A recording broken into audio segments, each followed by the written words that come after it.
kandi tugusabye kugira ngo uzane n'abandi abashyitsi bari kuzamana ongera uyobora imodoka barimo ongera ubabere umushoferi ongera ubabere umuyobozi mwami Imana data nibagera hano amahoro turushaho kugushima no kuguhimbaza reka nakire amakorari uhereye ku ya mbere kugeza ku ya nyuma bose baririmbe bavuga izina ryawe kandi buri muntu wese urakoma mu mashyi ndetse n'uragira icyo akora izina ryawe rihabwa icyubahiro ku bw'ibyo nyemerera utuzishe imitima yacu kandi ibendera ryawe ryo gutsinda rizamurwe hano hantu tuyisabye Imana ishobora byose data mu izina rya Yesu amen. Haleluya amen. Wicare babwire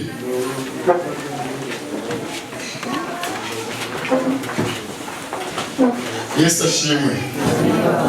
Ahantu hacu rero ni hatoye, ariko ubwo twiteguye abashyitsi, abana umwanya wabo turaza kugena zino ntebe zaba kugira ngo baze kubana n'amakorali, kuko nabo baraza kuririmba.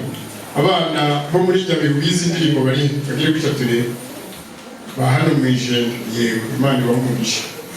Muraza kuririmba nubwo muririmbisha wanyu atari yaza, ariko noneho rero kubera ari hato, ubwo abashyitsi nibaza muraza kwiyaranga ku buryo abashyitsi ni benshi ku buryo bose baricara. Abari basigaye abashyitsi bamaze kwicara baricara kuri ziriya ntebe abantu bino. Ndashaka ngo mwese abantu bino muze kuganiriza abashyitsi, mwumve ijambo ry'Imana mutuje.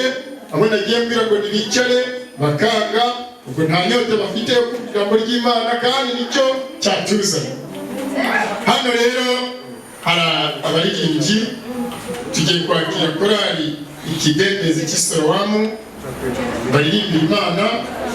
Nibamara kuririmba, korali abagenzi yaririmba. Nibamara kuririmba, korali Musingi nayo ikurikireho. Ni ikaze, tubahaye ikaze muri Eglise Vivante Nyabihu. Murakabyara.